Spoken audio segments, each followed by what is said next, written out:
કચ્છ જિલ્લામાં હવામાન વિભાગ દ્વારા હળવા વરસાદની કરવામાં આવેલી આગાહી વચ્ચે પશ્ચિમ કચ્છના વિવિધ વિસ્તારોમાં મોડી રાત્રિથી જ વાતાવરણમાં પલટો જોવા મળ્યો હતો। ગઈકાલે રાત્રે મુન્દ્રા શહેરમાં ધીમી ધારે વરસાદી છાંટા પડ્યા હતા।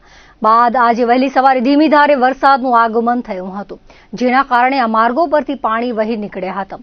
વહેલી સવારથી જ શરૂ થયેલા વરસાદી માહોલ વચ્ચે શાળાએ જતા બાળકો ચિંતામાં મુકાયા હતા। વિદ્યાર્થીઓ છત્રીઓ લઈને તેમજ સ્કૂલ વાહનો મારફતે વરસાદી ઝાપટા વચ્ચે જ શાળાએ જવા મજબૂર બન્યા હતા। બીજી તરફ નખત્રાણામાં વહેલી સવારે ઝાપટા વરસતા માર્ગો પર પાણી વહ્યા હતા, તો ધુણઈ અને રાસંબિયામાં પણ વરસાદી ઝાપટા વરસ્યા હતા। ભુજ ઉપરાંત આસપાસના ગ્રામ્ય વિસ્તારોમાં પણ છાંટા ઝરમર સ્વરૂપે વરસાદ વરસ્યો હતો। આજે પશ્ચિમ કચ્છના જુદા જુદા વિસ્તારોમાં વહેલી સવારથી જ વાદળછાયું વાતાવરણ જોવા મળ્યું હતું। ઉલ્લેખનીય છે કે સમગ્ર કચ્છ જિલ્લામાં વાતાવરણમાં પલટો આવ્યો છે। પશ્ચિમ કચ્છના કેટલાક વિસ્તારોમાં ઝરમર વરસાદ વરસ્યો હતો, જ્યારે આજે સવારથી જ માંડવી અને તેની આસપાસના વિસ્તારોમાં પણ વરસાદી ઝાપટા નોંધાયા છે। હવામાન વિભાગની આગાહી મુજબ આગામી સમયમાં પણ જિલ્લાના વિવિધ ભાગોમાં હળવો વરસાદ ચાલુ રહેવાની શક્યતા વ્યક્ત કરવામાં આવી છે। તો મંગળવારે સાંજે રાપર તાલુકા મથકે અવારનવાર ઝાપટાને લીધે પાણી વહી નીકળ્યા હતા અને વાતાવરણમાં ઠંડક પ્રસરી હતી। વાવણી લાયક વરસાદ ન પડતા ખેડૂતોને મુશ્કેલી ઊભી થઈ છે। કચ્છના પાટનગર ભુજ ખાતે કલેક્ટર કચેરી સામે રાષ્ટ્રીય દલિત અધિકાર મંચ કચ્છ જિલ્લા અને અન્ય બિન રાજકીય સંસ્થાઓના ઉપક્રમે રજૂઆત કરવામાં આવી હતી। દિલ્હીના જંતર મંતર ખાતે દેશના પ્રસિદ્ધ વૈજ્ઞાનિક સોનમ વાંગચુક સહિતના ઉપવાસ આંદોલનને ટેકો આપવા ઉપરાંત દેશ, ગુજરાત અને કચ્છની કથળેલી શિક્ષણ વ્યવસ્થા વારંવાર નીટ સહિતની પરીક્ષાના ફૂટી જતા પેપર મુદ્દે 2 દિવસીય ધરણાનો કાર્યક્રમ શરૂ કરાયો હતો। ભુજ ખાતે કલેક્ટર કચેરી સામે ધરણાના પ્રથમ દિવસે રાષ્ટ્રીય દલિત અધિકાર મંચ સહિતની ઉપસ્થિત સંસ્થાઓના પ્રતિનિધિઓ દેશના મહાનુભાવોની છબીને ફૂલ અર્પણ કરી ધરણાની શરૂઆત કરી હતી। 2 દિવસીય ધરણાના પ્રથમ દિવસે મોટી સંખ્યામાં વિદ્યાર્થી ભાઈ બહેનો ઉપરાંત કચ્છ જિલ્લાના અનેક સ્વૈચ્છિક, સામાજિક અને રાજકીય અગ્રણીઓ મોટી સંખ્યામાં જોડાયા હતા અને ધરણાને ટેકો આપી દેશના શિક્ષણ મંત્રી ધર્મેન્દ્ર પ્રધાનના રાજીનામાની માંગ કરી હતી।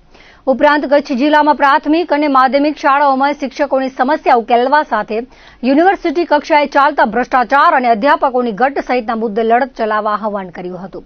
આ પ્રસંગે રાષ્ટ્રીય દલિત અધિકાર મંચ કચ્છના હોદ્દેદારો અને વિદ્યાર્થીઓ બહોળી સંખ્યામાં જોડાયા હતા। જે રીતે સમગ્ર દેશ જાણે છે કે હાલ છેલ્લા 20 દિવસથી ઉપરનો સમય વીતી ગયો છે, દેશની રાજધાની દિલ્હી જંતર મંતર ખાતે જે ભૂખ હડતાલ અને એક ખૂબ ઉગ્રતાના ભાગરૂપે એક આંદોલન ચાલુ છે, જેનો મુદ્દો છે શિક્ષણ। ગત સમયમાં જે નીટના પેપર લીક થયા અને એના પગલે 23 જેટલા છોકરાઓએ આત્મહત્યા કરી। ખરા અર્થમાં એ આત્મહત્યા નહીં, પણ આ સરકારની કચાશના પગલે ધર્મેન્દ્ર પ્રધાન જે શિક્ષણ મંત્રી છે એની ક્યાંક કચાશના પગલે તેઓએ આત્મહત્યા કરવી પડી અને એ મજબૂર થયા। તો એના પગલે જે દેશના એક વૈજ્ઞાનિક કહેવાય સોનમ વાંગચુક, જે છેલ્લા 20 દિવસથી ઉપર થયા, જે જંતર મંતર ખાતે ભૂખ હડતાલ ઉપર બેઠા અને આજે લોકશાહીને જાણે એ હદે આ સરકારે તકલીફ પહોંચાડી છે અને એની હદો વટાવી છે કે ગત 18 તારીખના બળજબરીપૂર્વક દિલ્હી પોલીસ દ્વારા સોનમ વાંગચુકને ત્યાંથી હટાવી લેવામાં આવ્યો। એ સાથે સાથે આપણે સર્વે દેશના લોકોએ જોયું અને એ વિડીયો અને એ ચિત્રો જોઈને હૃદય દ્રવી ઉઠે। આ પ્રોટેસ્ટ શિક્ષણ માટે હતું, લોકશાહી બચાવવા માટે હતું, તો શું કરવા માટે તમને એના ઉપર દમન ગુજારવું પડે? અમે અહીંયા કને શિક્ષણને બચાવવા માટે ધરણા ઉપર બેઠા છીએ કચ્છમાં કલેક્ટર કચેરી સામે।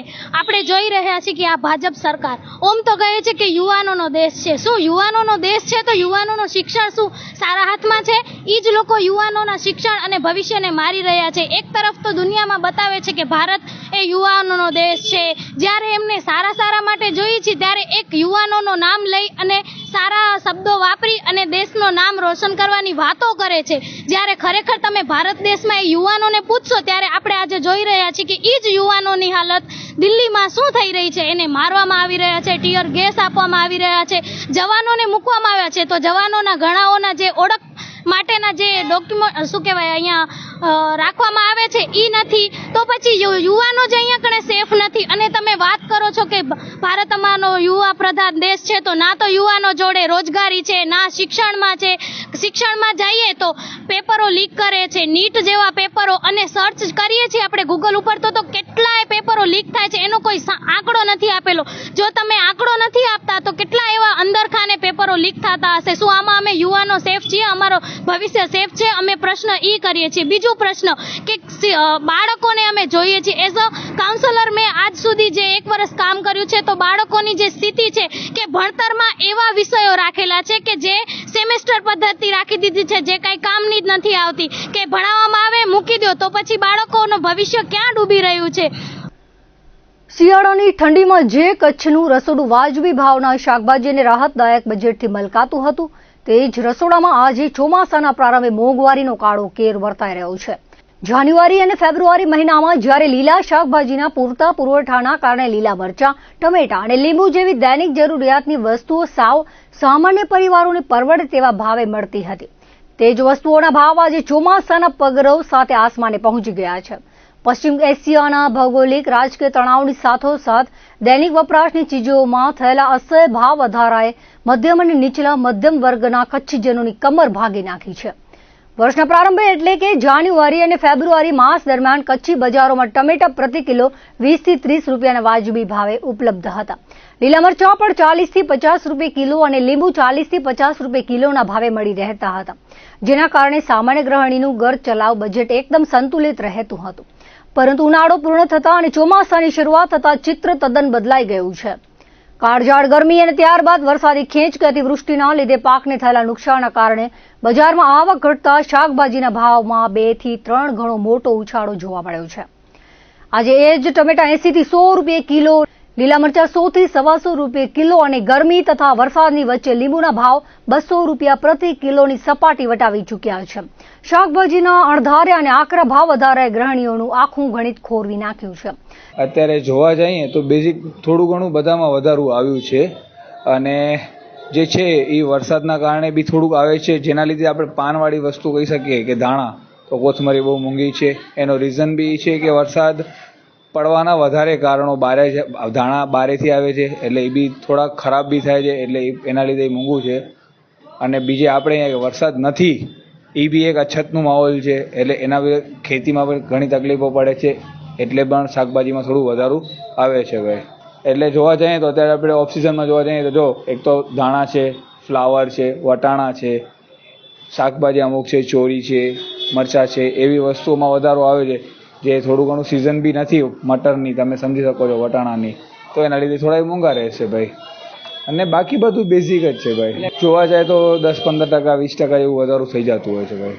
શાકભાજીના વધતા ભાવની સાથે રસોડાના બજેટ પર બીજો મોટો પ્રહાર રાંધણ ગેસના સિલિન્ડરના ભાવ વધારા દ્વારા થયો. પશ્ચિમ એશિયામાં ઈરાક અને અમેરિકા વચ્ચે સર્જાયેલી યુદ્ધ જેવી વણસેલી પરિસ્થિતિ અને આંતરરાષ્ટ્રીય સ્તરે ક્રૂડ ઓઇલ તેમજ એલપીજીના પુરવઠા પર પડેલી પ્રતિકૂળ અસરના કારણે ઘરગથ્થુ રાંધણ ગેસના સિલિન્ડરમાં મસમોટો વધારો ઝીંકવામાં આવ્યો હતો. યુદ્ધના વાદળો ઘેરાતા સામાન્ય ગ્રાહકો પર સિલિન્ડર દીઠ 50 થી 100 રૂપિયા સુધીનો સીધો બોજ નાખી દેવામાં આવ્યો હતો, જેનાથી મધ્યમ વર્ગ માટે બળતામાં ઘી હોમાવા જેવી સ્થિતિ સર્જાઈ હતી. જોકે ત્યારબાદ આંતરરાષ્ટ્રીય સ્તરે યુદ્ધનો તણાવ ઘટતા અને પુરવઠો પૂર્વવત થતા તંત્ર દ્વારા સિલિન્ડરના ભાવમાં થોડી રાહત આપવામાં આવી ખરી, પરંતુ આ આંશિક ઘટાડો અગાઉ થયેલા ભાવ વધારાની સરખામણીએ દરિયામાં ખસખસ સમાન સાબિત થયો છે. ગ્રાહકોને મળેલી આ નાની રાહત છતાં ઈંધણનો આકરો ભાવ આજે પણ કચ્છી પરિવારો માટે ચિંતાનો મોટો વિષય બનેલો છે. કારણ તો ઓલ ઓવર ઇન્ટરનેશનલ માર્કેટ બધી વધે છે ને બધા ઓલ ઓવર ભાવ વધારો છે બધો. અત્યારે તો ઓલ ઓવર માર્કેટમાં જ ભાવ વધારો છે, ચાહે આટો લઈ લો, બેસન લઈ લો, તેલ લઈ લો, બધું ઓલ ઓવર વધે છે. જેમ ક્રૂડ વધે છે ને ક્રૂડનું કારણ પણ છે, ઇન્ટરનેશનલ ઈરાન અને આનું યુદ્ધનું કારણ પણ છે. સિંગ તેલ, કપાસિયા તેલ, પામોલી તેલ બધામાં થોડું વધારો છે. 50 રૂપિયાથી કરીને 70 રૂપિયા સુધીનો વધારો છે. કપાસિયા તેલના જે 2430-40 રૂપિયા હતા એ વધીને 2530-35 રૂપિયા જેવા ભાવ છે. પામોલીન જે 2160-70 હતા એ 2235 રૂપિયા જેવા ભાવ છે. સિંગ તેલના ભાવ જે 2700 હતા એ 2770 રૂપિયા છે. બધા ટેક્સ માથે એનો 5% ટેક્સ અલગ લાગે. ભાવ વધારાનો કારણ જે ખાડી યુદ્ધ ચાલુ છે એના હિસાબે એક વરસાદ પણ ખેંચાણો છે, આખા દેશની અંદર અલીનોની અસર પણ છે, એના હિસાબે પણ વાવેતર ઓછા થયા છે એ પ્રમાણે પણ થોડાક ભાવ વધારો થયા છે. હાલની પરિસ્થિતિમાં દરેક ખાદ્ય તેલમાં ડબ્બે 40 થી 50 રૂપિયાનો વધારો છે. જેમ કે પામોલીનમાં 20 થી 25 રૂપિયાનો, સોયાબીનમાં 20 થી 25 રૂપિયાનો, સિંગતેલમાં થોડુંક વધારે છે, કેમ કે બિયારણની ઘરાકીના કારણે પણ વરસાદ ખેંચાતા અને ઓફ સિઝન હોવાથી દરેક વસ્તુમાં થોડો ભાવનો વધારો છે. પણ હવે ભાવ એટલા વધી ગયા એટલે હવે થોડુંક રિએક્શન પણ આવી શકે છે. હાલની બજાર યુદ્ધના કારણે અને સંજોગો હોવાથી બજાર પરિસ્થિતિ નક્કી થઈ શકતી નથી. ભુજમાં આવેલ રાજગોર સમાજવાડી ખાતે મોતા પરિવાર દ્વારા શ્રીમદ દેવી ભાગવત જ્ઞાન કુંભ કથાનું આયોજન કરવામાં આવ્યું હતું. આ અંગે મોતા પરિવારના શિલ્પા ગોરે જણાવ્યું હતું કે પિતૃના મોક્ષાર્થે તેમજ જ્ઞાન સપ્તાહના આયોજનની સાથે સાથે કુળદેવી માતાની કથા કરવી પણ જરૂરી છે, જેથી મોતા પરિવારના સભ્યોએ કુળદેવી માતાની કથા કરવાનો અવસર મળ્યો તે બદલ હર્ષની લાગણી અનુભવી હતી. રાધાબેન મોહનલાલ મોતા પરિવાર દ્વારા શ્રીમદ દેવી ભાગવત જ્ઞાન કુંભ કથા તેમજ નવરાત્રી અનુષ્ઠાનનું આયોજન કરવામાં આવ્યું હતું, જેનો પરિવારના સભ્યો ઉપરાંત બહોળી સંખ્યામાં ભાવિકોએ લાભ લીધો હતો.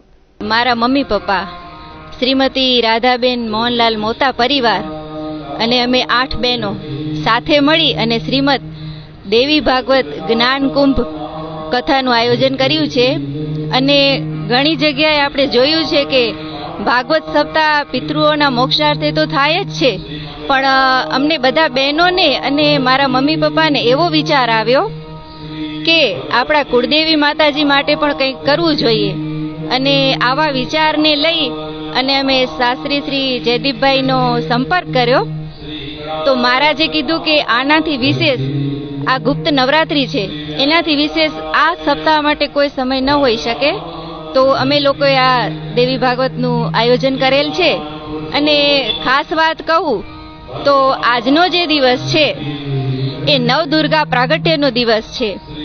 અને આ કથા એટલી બધી સમજવા જેવી છે કે આમ એટલું જાણવાની કોશિશ કરીએ છીએ અમે લોકો, બધું નવું અંદર આવે છે. એટલે હું તો એવું કહીશ કે આપણે ભાગવત સપ્તાહ બધા કરાવીએ છીએ, પણ આપણા કુળદેવી માટે દેવી ભાગવત પણ કરાવવી જરૂરી છે. જય શ્રી કૃષ્ણ, જય માતાજી. અબડાસા તાલુકાના મુખ્ય મથક નલિયા ખાતે મેલડી માતાજી પ્રાણ પ્રતિષ્ઠા મહોત્સવ ધામધૂમથી યોજાયો હતો. મેલડી માતાજીના મંદિરના પ્રાણ પ્રતિષ્ઠા મહોત્સવ અને માતાજીના તાવાનું દિવ્ય આયોજનમાં બહોળી સંખ્યામાં ધર્મપ્રેમી ભાઈઓ બહેનો ઉપસ્થિત રહ્યા હતા. વહેલી સવારે યજમાનોની દેહ શુદ્ધિ, જલયાત્રા, કળશ પૂજન, મૂર્તિ અન્નાદિવાસ, મૂર્તિ સ્થાપના, ધ્વજારોહણ, મહાપ્રસાદ, સ્થાપિત દેવતા હોમ, પૂર્ણાહુતિ તેમજ રાત્રે ભવ્ય રાસ ગરબાનું આયોજન કરવામાં આવ્યું હતું. ઉપસ્થિત સંતો મહંતો સહિત સામાજિક અને રાજકીય આગેવાનો તેમજ મોટી સંખ્યામાં નલિયા ગામના આગેવાનો અને કોલી સમાજના આગેવાનો સહિત સર્વે ધર્મપ્રેમી કાર્યમાં જોડાયા હતા. પ્રાણ પ્રતિષ્ઠા મહોત્સવના આચાર્ય પદે મુકુંદ લક્ષ્મીનારાયણ જોશી નલિયાવાડા રહ્યા હતા. બેલડી માતાજીના ભુવા અનિલ કોહલી દ્વારા પધારેલ સૌ સંતો, આગેવાનો, દાતાઓ, ભક્તોનું શાબ્દિક સ્વાગત તેમજ સન્માન કરાયું હતું. અબડાસા ધારાસભ્ય PM જાડેજા, જિલ્લા પંચાયત ઉપપ્રમુખ મહાવીરસિંહ જાડેજા, તાલુકા ભાજપ પ્રમુખ જયદીપસિંહ જાડેજા સહિતના ઉપસ્થિત રહ્યા હતા. નલિયા મધ્યે કોળી સમાજ દ્વારા ગણેશનગરમાં એક ભવ્યથી ભવ્ય મેળી માતાજીનું મંદિર બનાવ્યું અને એનું આજે પ્રાણ પ્રતિષ્ઠા મહોત્સવ છે. ત્યારે 18 આલમ એટલે 18 વર્ણના લોકો જ્યારે આમાં સંમિલિત થયા છે. ખરેખર ધન્ય છે કે આ જે લોકોએ કામ કર્યું છે એ કેટલું ધન્યતાના પાત્ર છે. જે વર્ષોથી જે આ કાર્ય માટે આપણે મથીએ છીએ એ કાર્ય આજે કોળી સમાજ દ્વારા નલિયા મધ્યે જે થઈ રહ્યું છે મેળી માતાજીના પ્રાણ પ્રતિષ્ઠા મહોત્સવમાં સમગ્ર હિન્દુ સમાજમાંથી દાનદાતાઓએ દાન વરસાવ્યું છે અને આમાં સહભાગી થયા છે. આજે પણ તમામ સમાજના લોકો ઉપસ્થિત છે અને આપણા ગૌરવ લઈ શકે એવા મહારાજ અને ભુવાજી પણ જ્યાં હાજર છે. તો આ કાર્યક્રમની અંદર જે દાન સાથે પણ આ કાર્યક્રમને ભવ્યથી ભવ્ય કરવા માટે અહીંયાના વિશ્વ હિન્દુ પરિષદના કાર્યકર્તાઓ પણ એક રીતે મહેનત કરી રહ્યા છે. ખરેખર આ કાર્યને ધન્યતાને પાત્ર છે. સમાજના લોકોને પણ ધન્ય છે અને અહીંયાના દાતાઓ પરિવારને પણ ધન્યને પાત્ર છે. નલિયા મધ્યે કોળી સમાજ આયોજિત દિવ્ય અને ભવ્ય શ્રી મેલડીમાની પ્રાણ પ્રતિષ્ઠા મહોત્સવ નિમિત્તે આજે બધાએ તમામ સમાજના, હિન્દુ સમાજના, સનાતન સમાજના તમામ સભ્યો જ્યારે અત્રે ઉપસ્થિત થયા હોય અને દિવ્ય અને ભવ્ય પ્રાણ પ્રતિષ્ઠા મહોત્સવ જ્યારે ચાલી રહ્યો હોય અને આજુબાજુના તમામ દાતા પરિવારો અને મેલડીમાંના ભુવાશ્રી અનિલભાઈ એમની સતત મહેનતથી આ દિવ્ય અને ભવ્ય જ્યારે કાર્ય થઈ રહ્યું હોય ને એક આપણી ભાષામાં સમરસતા યજ્ઞ પણ આપણે કહી શકીએ કે સંગચ્છદ્વમ સંવદદ્વમ સંવો મનાંસી જાનતામ દેવા ભાગમ યથા પૂર્વે સંજાનાના ઉપાસતે કે આપણે એક સનાતની તરીકે આપણે એક ગૌરવ લઈ શકીએ કે આજે તમામ કે ચંદુભાઈ રૈયાણી, જગદીશભાઈ ગોહિલ અને એવા કચ્છ ગુજરાતથી પધારેલા તમામ ભુવાજી પણ અત્રે ઉપસ્થિત છે, ધનસુખભાઈ કે જ્યારે ઉત્તર ગુજરાતથી પધાર્યા હોય અને આ સમગ્ર કાર્યની અંદર પિન્ટુભાઈ નલિયા કે જેમને ખૂબ સુંદર સરસ મજાની જ્યારે મહેનત કરી રહ્યા હોય, તન મન ધનથી તમામ નલિયાના લોકો આ કાર્યની અંદર જોડાઈ રહ્યા હોય અને દિવ્ય અને ભવ્ય જ્યારે આ કાર્ય થઈ રહ્યું હોય તો એ કાર્યને આપણે એક સનાતની તરીકે આપણે એક વધાવવું જોઈએ અને આવા કોલી સમાજની અંદર દિવ્ય અને ભવ્ય અનેક કાર્યો થાય અને તમામ હિન્દુ સમાજ, સનાતન સમાજ કોલી સમાજની સાથે છે, એક જૂટ થાય. વર્તમાન સમયની માંગ છે કે કોલી સમાજ એક થાય કે મુझ में राम तुझ में राम सब में राम समाया है, કરેલે જગ में प्यार सभी से કોઈ નહીં પરાયા है કે ઈ ભાવને સાથે રાખીને બધાની અંદર ઘટઘટની અંદર ભગવાન શ્રી કૃષ્ણએ તો ભગવદ્ ગીતામાં કીધું છે કે દરેકના ઘટઘટની અંદર ભગવાન રામ એ સ્થિત છે અને નરમાં જ આપણે નારાયણના